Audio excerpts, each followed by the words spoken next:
EO finds twins betrayed and left at shelter. What he discovered about them shattered his world. What would you do if you discovered that your biggest business decision cost you the two most important people you never knew existed? Hi viewers, kindly tell us where you're watching from. Enjoy the story. Wood stepped out of his black Bentley, adjusting his Italian suit as November's cold wind cut through downtown. At 38, he commanded a tech empire worth $3 billion. His name appeared on Forbes lists. His decisions moved markets.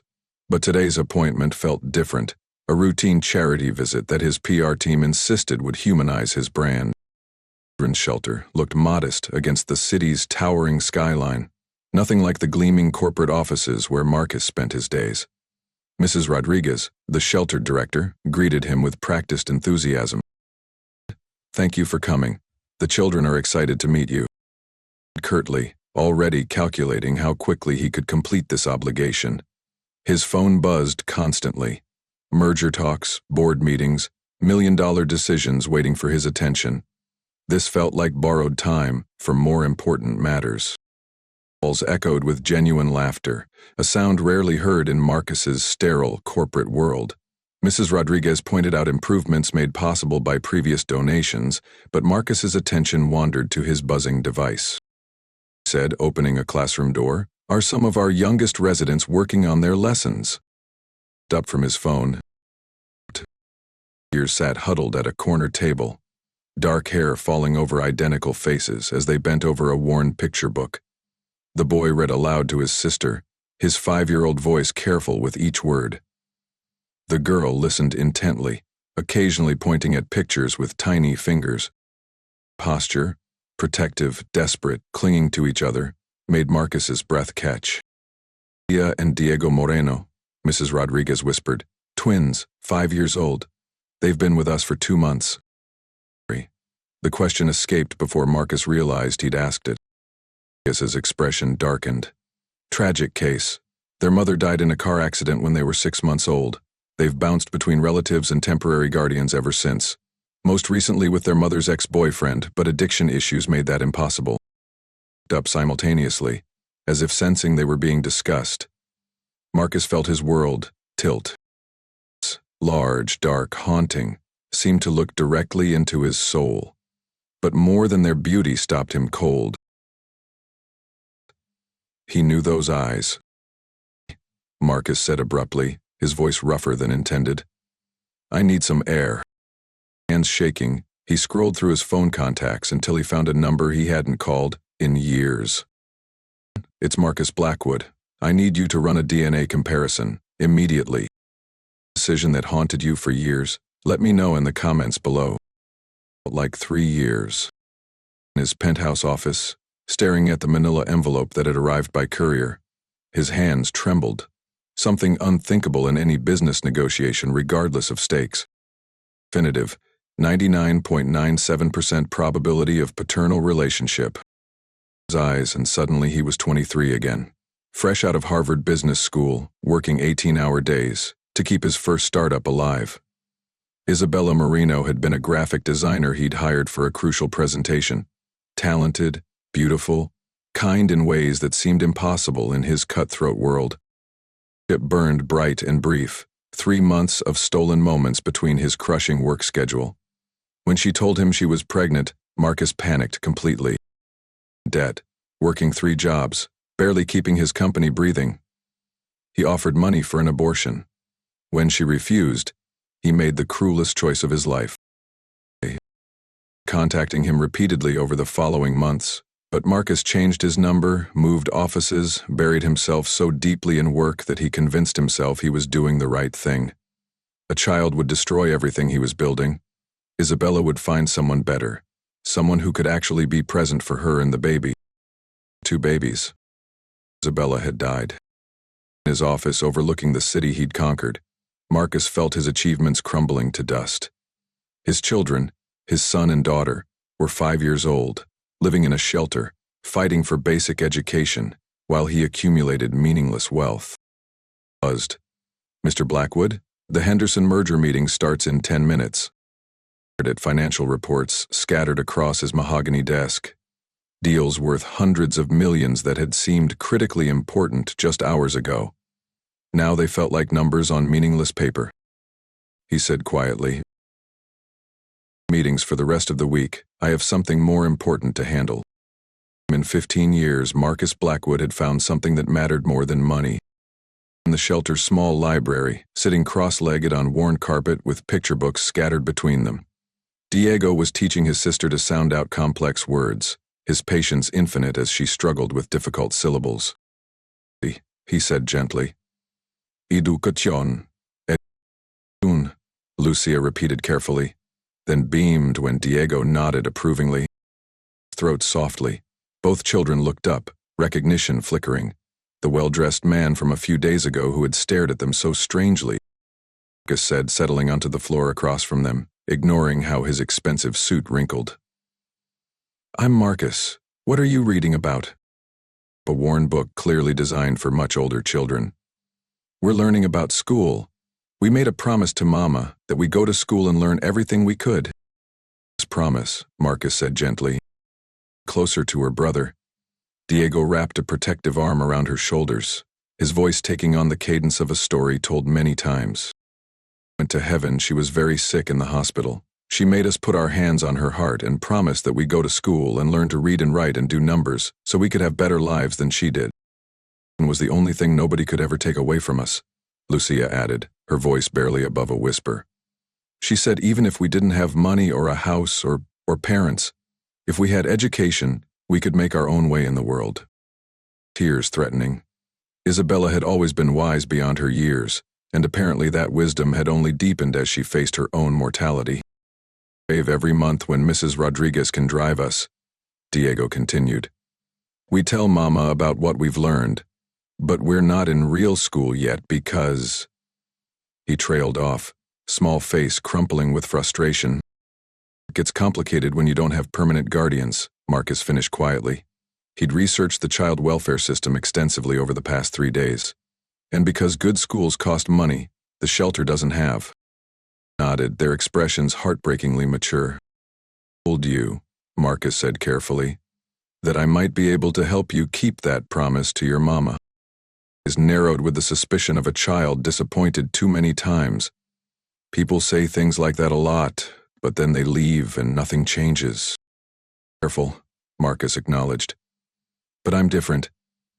I want to help because—" He took a deep breath, knowing that once he said the words, there would be no going back.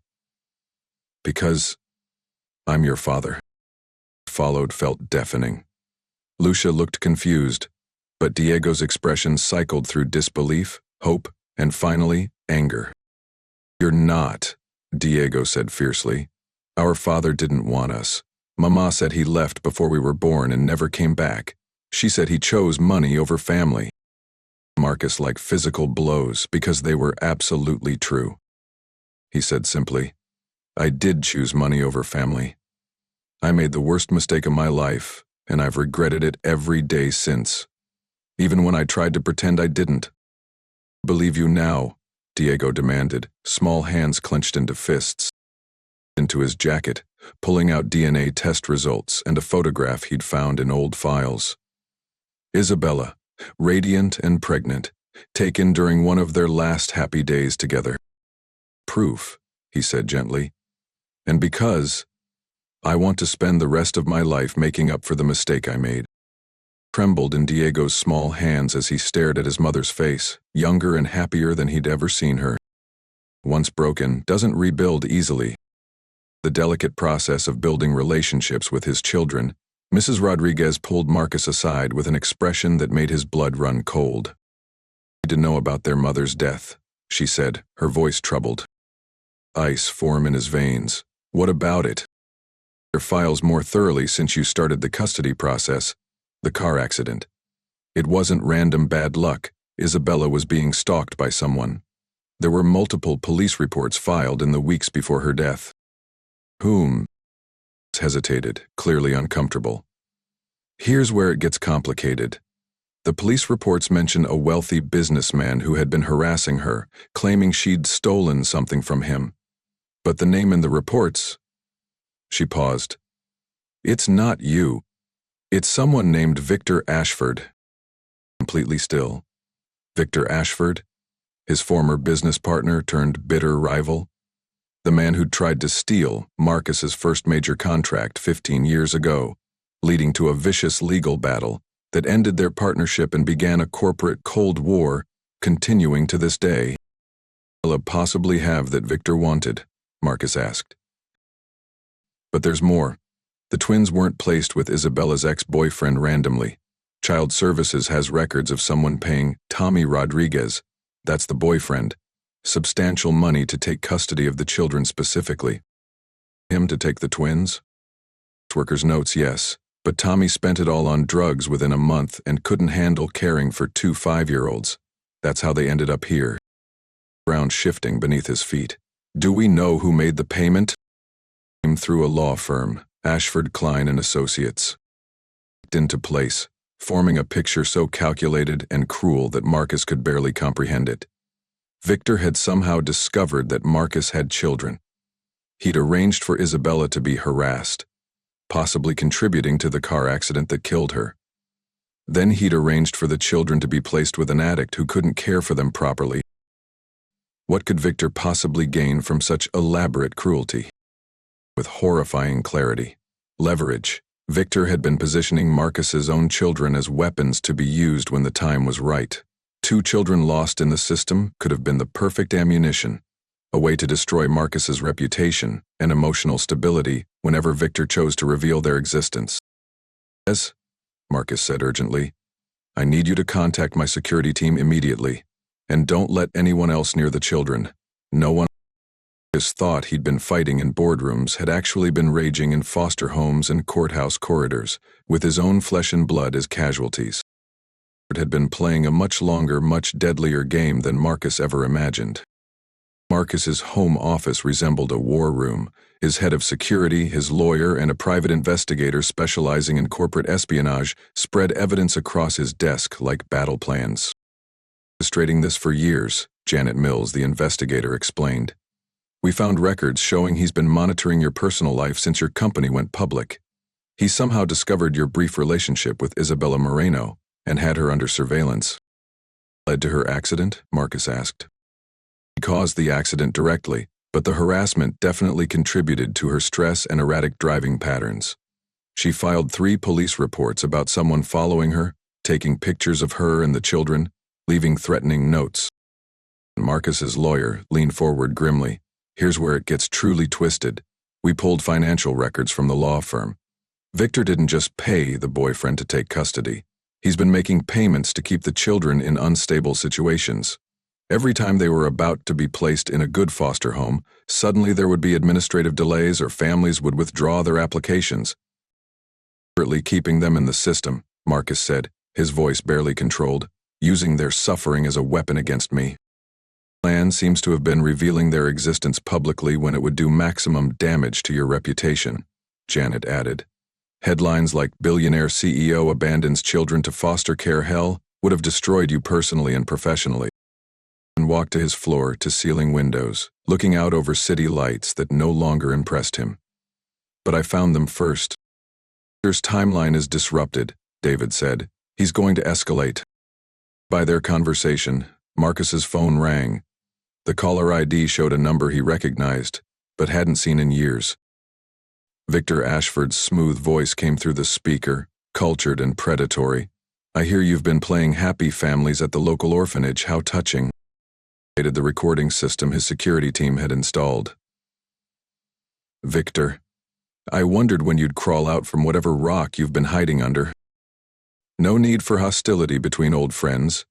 I'm calling to offer you a deal. Some rather interesting information about those charming children you've suddenly taken an interest in. Information that could make your custody battle quite complicated. Questions about your fitness as a father, shall we say?" Rage building in his chest, but kept his voice level. "What do you want?" "Contract. You know the one. The government defense deal worth $800 million. Withdraw your bid and I'll make sure those pesky little problems with child services disappear." Laugh was cold as the winter wind.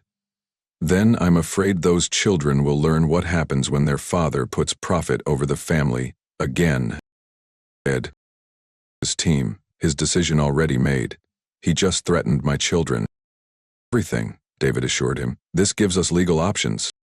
Aren't enough, Marcus said grimly. He's had 5 years to build this web of corruption. He has contacts in child services, judges who owe him favors, enough money to tie this up in courts for years while my children suffer.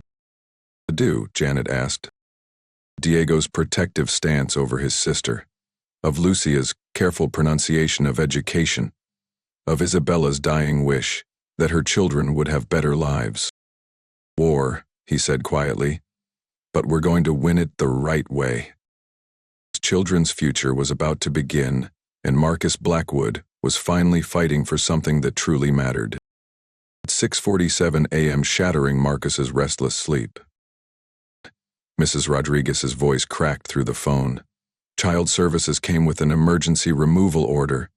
They said there were questions about your suitability as a guardian, and the children needed to be placed in a more secure facility, pending investigation. Upright, ice flooding his veins. What facility? Group home. Mr. Blackwood, it's not a good place. Overcrowded, understaffed. The children there. She couldn't finish. Already pulling on clothes, his phone pressed to his ear. Emergency injunction, now.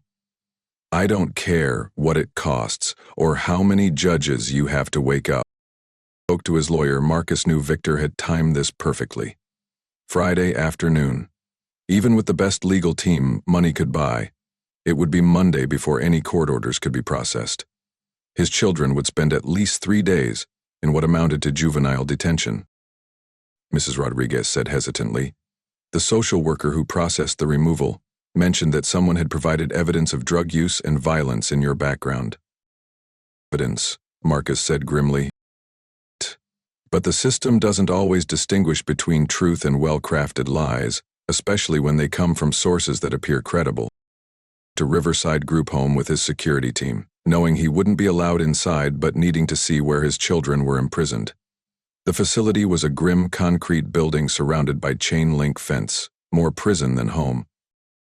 First windows, he glimpsed children in identical gray uniforms moving through institutional corridors like ghosts. Somewhere inside those walls, Diego was probably holding Lucia, whispering reassurances he was too young to make, promises he had no power to keep. Asked him to leave after 10 minutes, but it was long enough for Marcus to see the truth. Victor had won this round completely. While Marcus had been building legal cases and gathering evidence, Victor had been pulling strings in the very system designed to protect children. Parking lot, watching his breath form clouds in the cold morning air, Marcus felt something shift inside him. The businessman who calculated risks and managed outcomes was gone. In his place stood a father who would do anything to get his children back, and dialed a number he'd sworn never to use again. We need to meet, face to face. Thoughts about the Morrison contract? Victor's voice dripped with smug satisfaction. The Meridian Hotel, penthouse conference room, 1 hour. Of you, Marcus. I'll be there. He realized he was about to make the biggest gamble of his life. But unlike every other risk he'd taken, this one wasn't about money or power. Of hotel's penthouse conference room offered a panoramic view of the city Marcus had conquered through sheer determination and ruthless ambition. Now, staring out at those gleaming towers, he felt like he was looking at monuments to his own emptiness. Arrived precisely on time, his silver hair immaculate, his smile predatory and satisfied. Well, Marcus, fatherhood not agreeing with you? Gestured to the chair across from him without responding to the taunt. Sit down, Victor. We're going to end this. Oh, I think it's already ended. Your children are safely tucked away where they can't be used as pawns in our little game, unless, of course, you'd like to discuss terms for their release. But one thing, Marcus said calmly, sliding a manila folder across the polished table. Children shouldn't be used as pawns. Folder, his eyes widening as he saw the withdrawal from the Morrison contract bid, already signed and notarized. $800 million in potential revenue, surrendered with a signature. Though I expected more of a fight from the great Marcus Blackwood. Oh, the fight's just beginning, Marcus said quietly. He activated a tablet, and suddenly the room filled with voices. Recorded conversations between Victor and various officials, financial records showing bribes and kickbacks, documented evidence of the conspiracy to keep Diego and Lucia trapped in the foster system. Evidence, Victor. Every payment you made, every favor you called in, every life you destroyed for your revenge fantasy. My investigators have been very thorough. Had gone pale, but he maintained his composure. This is all circumstantial, nothing that would hold up in court. Which is why I'm not going to court. Marcus touched another control, and the wall screen lit up with a live news broadcast. I'm going public. Channel 7's Diane Martinez stood in front of Riverside Group home. This is a developing story of corporate corruption and child endangerment that reaches the highest levels of the business community. We've received documented evidence that prominent businessman Victor Ashford has been involved in a 5-year campaign of harassment and manipulation targeting the children of his business rival. For his phone, but Marcus continued calmly. It's already too late. The story is breaking on every major network. The FBI has copies of all evidence, and the Morrison contract, they're going to be very interested to learn about your attempts to obtain it through extortion. Both, Victor snarled, his mask of civility finally slipping. When this comes out, your reputation will be ruined too. Everyone will know you abandoned your children. Will, Marcus agreed. And I'm prepared for that, because unlike you, I've learned that some things are more important than winning. And Marcus's lawyer entered with 2 FBI agents. Ashford, you're under arrest for conspiracy, extortion, and child endangerment. At his rights, he turned back to Marcus with pure hatred burning in his eyes. This isn't over. It is, Marcus said quietly. It's been over since the moment you decided to use children as weapons. You just didn't realize it yet. Silent except for the sound of handcuffs clicking into place. Won, but the victory felt hollow. His children were still trapped in that concrete prison, and his reputation was about to be destroyed on national television. Time in his adult life, Marcus Blackwood felt genuinely proud of a choice he'd made. Of legal battles, emergency hearings, and bureaucratic nightmares followed Victor's arrest. 3 days of Marcus barely sleeping, barely eating, his entire world reduced to a single goal, getting his children back.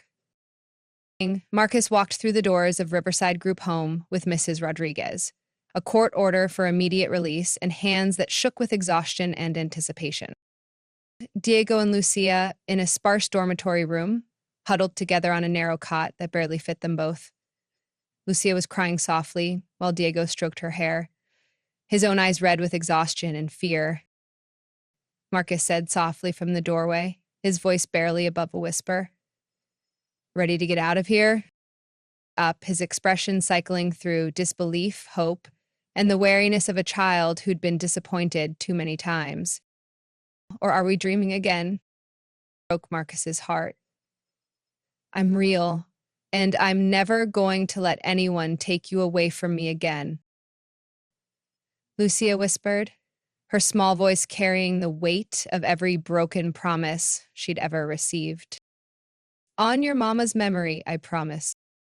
Marcus's penthouse was quiet, both children pressed against the windows, staring up at the towering buildings with wide eyes. When they reached his apartment, a space that had always felt like a showcase rather than a home, Marcus suddenly saw it through their perspective. Vast, cold, and intimidating. Here, Diego asked, his voice small in the cavernous living room. You? Marcus said carefully. But first, I thought we might look at some other options, places that might feel more like home. Days they visited houses in quiet neighborhoods with good schools and spacious backyards. But it wasn't until they walked through a modest colonial with a wraparound porch and a tire swing hanging from an ancient oak tree that Lucia spoke up. Like where Mama would want us to live, she said simply, running her small hand along the porch railing. Exploring the curved staircase with careful fingers, she always said home wasn't about how big or fancy a place was, it was about the love inside it. Offer that afternoon, paying cash to expedite the process. Empty house, sunlight streaming through windows that would soon frame their new life. Marcus felt something he'd never experienced before. The absolute certainty that he was exactly where he belonged. In, Lucia asked, already claiming a sunny corner of what would become her bedroom. Marcus replied, just enough time to make it perfect for you. Since he'd found them, both children smiled at the same time. Finally begin. Later, Marcus stood in the kitchen of their new home, attempting to make pancakes, while Diego patiently explained the difference between baking powder and baking soda for the third time that week. Doing wrong again, Diego said with the gentle patience of a teacher dealing with a particularly slow student. Lucia called from the kitchen table where she was carefully writing her name in a workbook. When do we start real school? He still made Marcus's heart skip. Monday, he replied, flipping a pancake with more confidence than he felt. Are you excited? We can finally keep our promise to Mama properly. His flour measurements. Will you walk us to school on the first day? On the spatula and pulled both children into a flour-dusted embrace. Every day, if you want me to. That's what dads do. It hadn't been easy. There were nightmares and trust issues, moments when Diego would revert to his protective stance, or Lucia would wake up crying for her mother. Marcus had learned more about patience and unconditional love in 3 months than in his previous 38 years combined. And to delegate at work, to leave the office by 5, and to find joy in homework help and bedtime stories. The Marcus Blackwood, who once worked 18-hour days, seemed like a stranger from another lifetime. Mama today? Diego asked as they sat down to breakfast. I want to tell her about school starting. Marcus said, we'll bring fresh flowers. It had become their weekly tradition. Marcus had commissioned a beautiful headstone for Isabella's grave, engraved with words that honored her memory. Beloved mother and teacher of dreams. Always brought something to share, drawings, report cards, stories about their week. As they knelt by the grave that Saturday, placing yellow roses in the marble vase, Diego spoke to his mother with the same serious tone he used when reading to Lucia. Going to real school on Monday. Dad says it's one of the best schools in the state, and they have a library with over 1,000 books. We're going to read every single one and tell you about them. Drawing against the headstone, 3 stick figures holding hands in front of a house with a red door. This is our family now, Mama, Dad, and Diego, and me. Dad says you're still part of our family too, even though you're in heaven. Familiar tightness in his throat. Your mama would be so proud of both of you. And I hope she would forgive me for not being there when she needed me. And with those serious dark eyes that saw too much. Mama always said people make mistakes, but what matters is what they do after they realize they were wrong. You're doing good things now, Dad. That's what matters. Babes. Back to their car, Marcus reflected on how completely his definition of success had changed. The corporate empire still existed, still generated wealth and employed thousands, but it no longer defined him. Children, with their fierce love for each other and their determination to honor their mother's memory, had taught him what truly mattered. Arrived with the kind of crisp autumn sunshine that makes everything seem possible.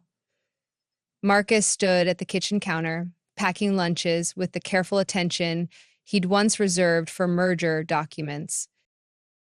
He asked as Diego adjusted his new backpack for the fifth time. Diego admitted, "But Mama always said being nervous meant you were about to do something important." On her toes, her pigtails swinging.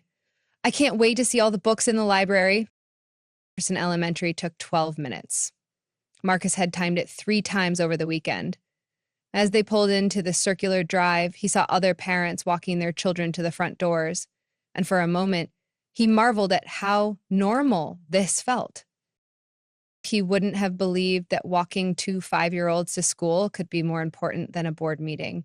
Now, he couldn't imagine being anywhere else, Marcus said as they approached the school's front steps. "If anyone asks about your family situation, you just tell them you have a dad who loves you very much. Heaven, who is watching over us," Lucia added solemnly. Their kindergarten teacher, greeted them at the classroom door with genuine warmth. "You must be Diego and Lucia. I've heard wonderful things about you from Mrs. Rodriguez."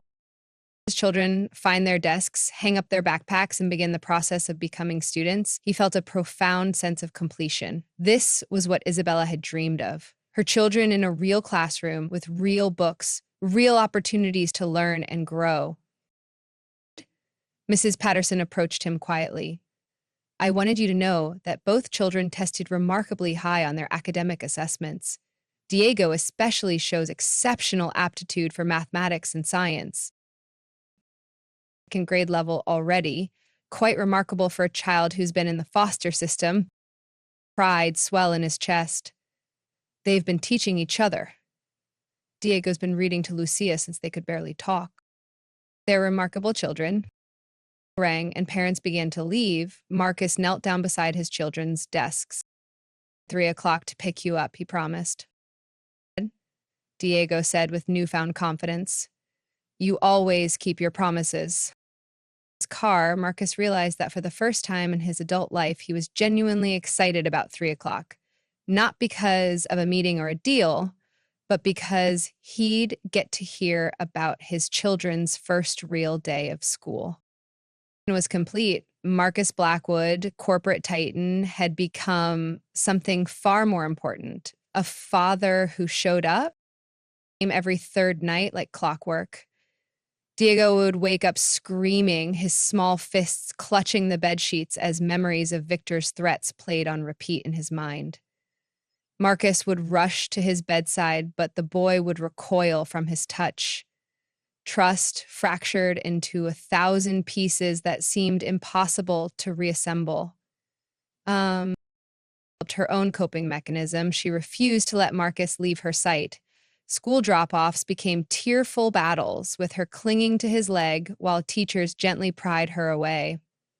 The separation anxiety consumed her, transforming the once confident girl into a shadow of herself. Process trauma differently, Dr. Martinez explained during their first family therapy session. Diego pushes away what he fears might hurt him again. Lucia holds tight to what she's afraid of losing. Between his children in the sterile office, feeling like a failure. He'd saved them from physical danger, but their emotional wounds ran deeper than he'd comprehended. Assault came without warning. Victor's business associates launched a coordinated attack, filing motions to have Marcus declared an unfit guardian. They presented fabricated evidence of financial instability, questioned his mental state, and painted him as a corporate criminal who'd endangered his own children. "Destroy what's left of your reputation," his lawyer warned. "These people have resources, connections, and apparently no conscience." Parents chipped away at Marcus's confidence. The media coverage grew more hostile, painting him as either a victim or a villain, depending on which outlet you watched. Former colleagues crossed the street to avoid him. Job interviews ended abruptly once employers recognized his name. Diaz stood firm as their anchor. The elderly neighbor had appointed herself honorary grandmother, arriving each morning with homemade breakfast and staying until Marcus returned from his latest legal battle. "Needs stability," she declared, organizing their homework while stirring soup on the stove. You give them that, and everything else will follow. Slowly began working their magic. Dr. Martinez used play therapy with the twins, helping them express fears they couldn't articulate. Diego built elaborate structures with blocks, then knocked them down repeatedly, and working through his need for control. Lucia drew picture after picture of their family, gradually adding color to what started as black crayon sketches. Built overnight, Marcus told himself during another sleepless evening, watching Diego sleep peacefully for the first time in weeks. But it can be rebuilt. Harassment continued, each new filing designed to exhaust his resources and break his spirit. Victor's allies were playing a long game, betting that Marcus would eventually crumble under the pressure. To discover just how wrong they could be. Sometimes the greatest strength emerges not from power or position, but from love that refuses to surrender. What happens when Marcus finally fights back? The next chapter changes everything. Transformed their small apartment into something that felt like home. Diego's science projects covered every available surface: volcano models, crystal gardens, and a working telescope he'd assembled from a kit. His nightmares had decreased to once a week, then stopped altogether. Covered her gift for storytelling, filling notebook after notebook with tales of brave princesses and magical adventures. Her separation anxiety melted away as she found confidence in her own voice, reading her stories aloud during family dinners. Learned to balance his frantic job search with the rhythms of parenthood. Morning math practice over breakfast, afternoon homework sessions that turned into science experiments, bedtime stories that stretched far past their designated endpoints because both children begged for just one more chapter. Mrs. Rodriguez observed one evening, watching Marcus help Lucia with a writing assignment. Happier? More complete? Despite the ongoing legal harassment, despite the financial struggles, despite the uncertainty about their future, Marcus felt more fulfilled than he ever had climbing corporate ladders. The team hadn't given up their campaign of destruction. New motions appeared monthly, each one more creative in its cruelty. They questioned his parenting decisions, his living arrangements, even his choice of school for the children. The strategy was transparent: death by 1,000 cuts. Expected had begun happening in their community. Other parents at the school started approaching Marcus, offering support and sharing their own stories of overcoming adversity. Teachers went out of their way to praise Diego's academic progress and Lucia's creative growth. See who you really are, Dr. Martinez noted during one of their sessions. Not the headlines or the accusations, but the father who shows up every day. In ways Marcus hadn't anticipated. A local news reporter, intrigued by the children's remarkable progress despite their traumatic experiences, began investigating the story behind the lawsuits. Her digging revealed connections between Victor's associates and a pattern of harassment targeting whistleblowers. His teacher recommended him for an advanced placement program.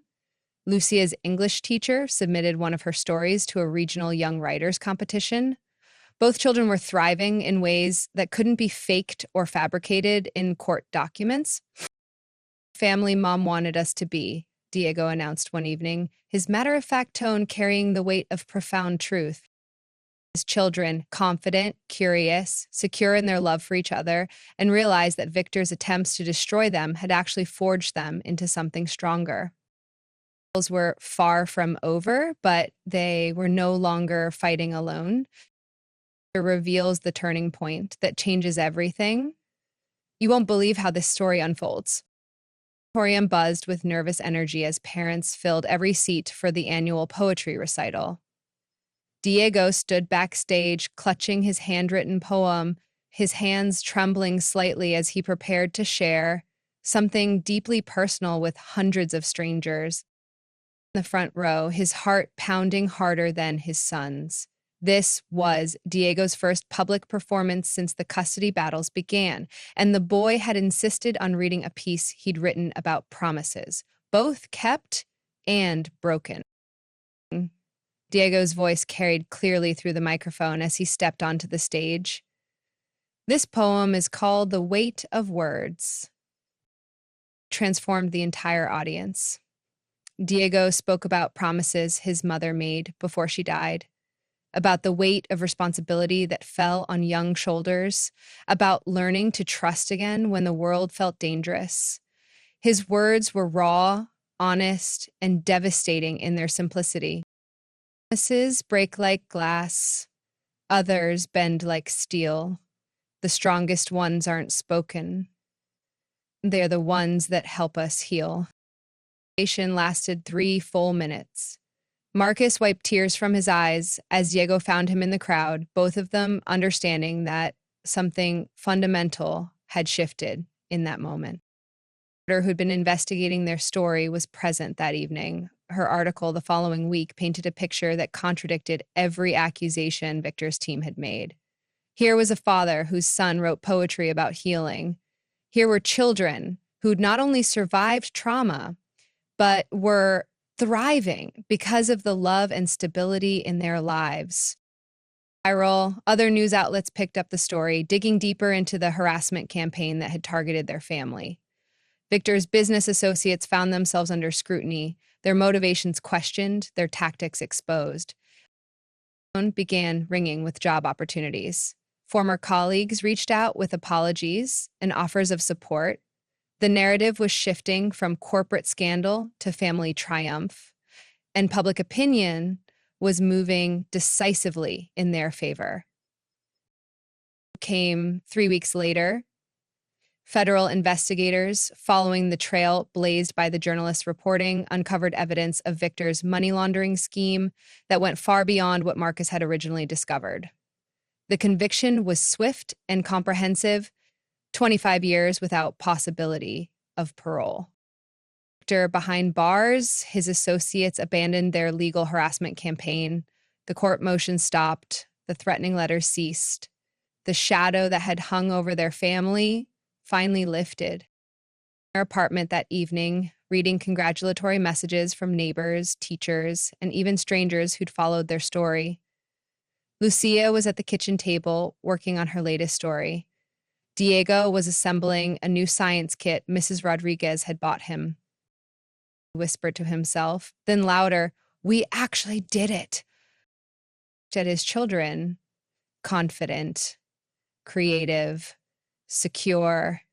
Marcus realized the real victory wasn't defeating Victor or clearing his name.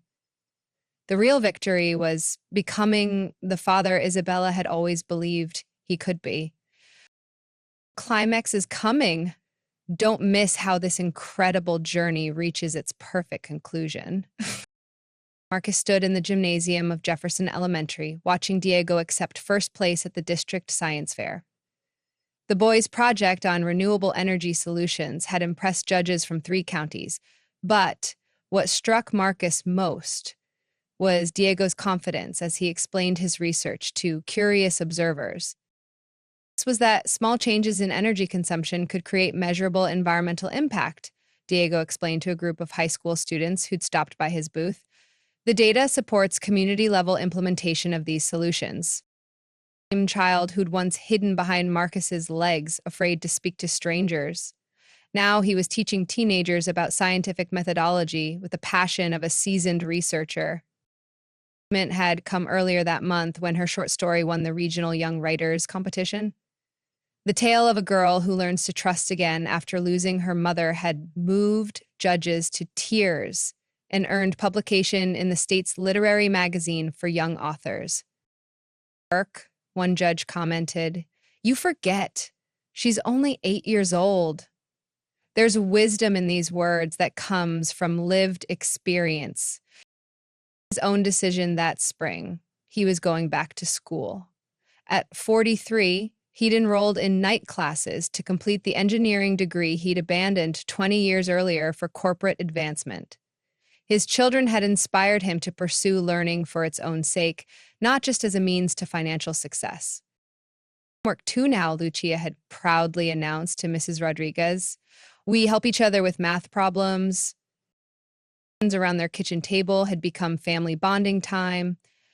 Diego would explain scientific concepts to help Marcus with his physics coursework.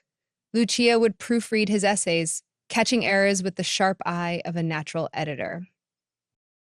Isabella's grave on the anniversary of her death, but this time the mood was celebratory rather than mournful. Marcus read aloud from Diego's acceptance speech and Lucia's published story, sharing their achievements with the woman who'd started them on this journey. Proud, he told the children as they placed fresh flowers on the headstone, not just of what you've accomplished, but of who you've become. Grown into a thoughtful young scientist with an insatiable curiosity about the world, Lucia had blossomed into a confident storyteller whose words carried emotional depth beyond her years. Both children were secure in their love for each other and their trust in their father. Promises to Mom, Diego said quietly, his hand finding Marcus's. All of them. He seized his son's hand, then reached for Lucia's small fingers.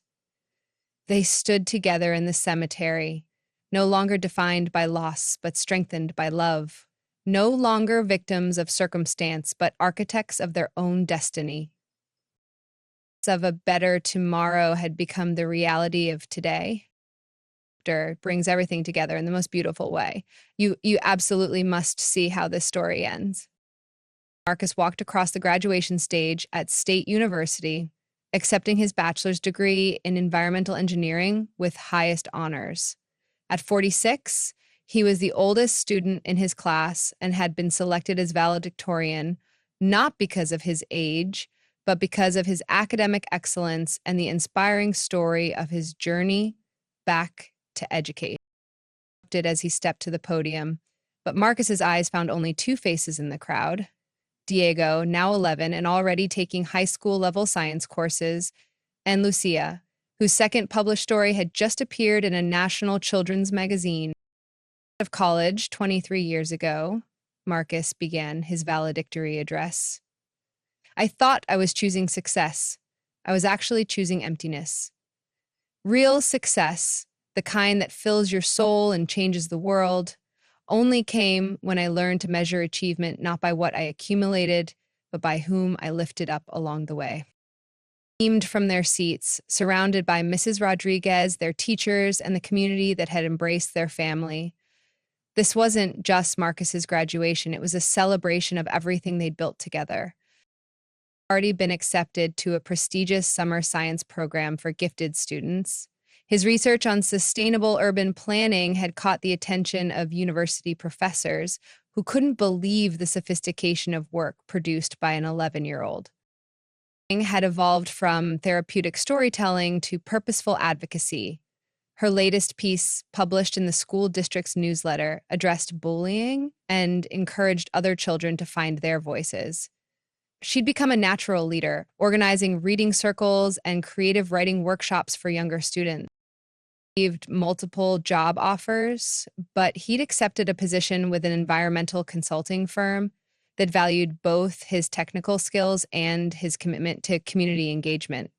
The work was meaningful, the salary modest but sufficient, and the flexible schedule allowed him to remain actively involved in his children's education.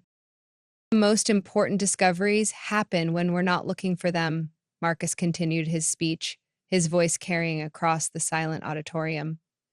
I was looking for wealth and found purpose. I was seeking power and discovered service. I was chasing recognition and found love. The celebration that evening was intimate but profound. Mrs. Rodriguez had prepared Isabella's favorite meal, and they'd invited their closest friends, teachers, neighbors, and the journalist whose reporting had helped clear Marcus's name. Be amazed, Mrs. Rodriguez told the twins as they shared stories and laughter around the dinner table. Not just by what you've achieved, but by the goodness in your heart. The table at the family they'd created, not perfect, but complete. Diego was explaining quantum physics to anyone who'd listen. Lucia was quietly taking notes for her next story. Their home was filled with books, science projects, and the comfortable chaos of a life lived fully. Children into bed that night, Marcus reflected on the journey that had brought them here. From corporate executive to single father to college graduate, each transformation had stripped away something artificial and revealed something authentic. Success isn't what we build, he whispered as Diego and Lucia drifted off to sleep, but whom we lift up along the way. The city lights twinkled like stars, full of infinite possibility. The journey shows us that sometimes losing everything is the only way to find what truly matters. What promises are you ready to keep?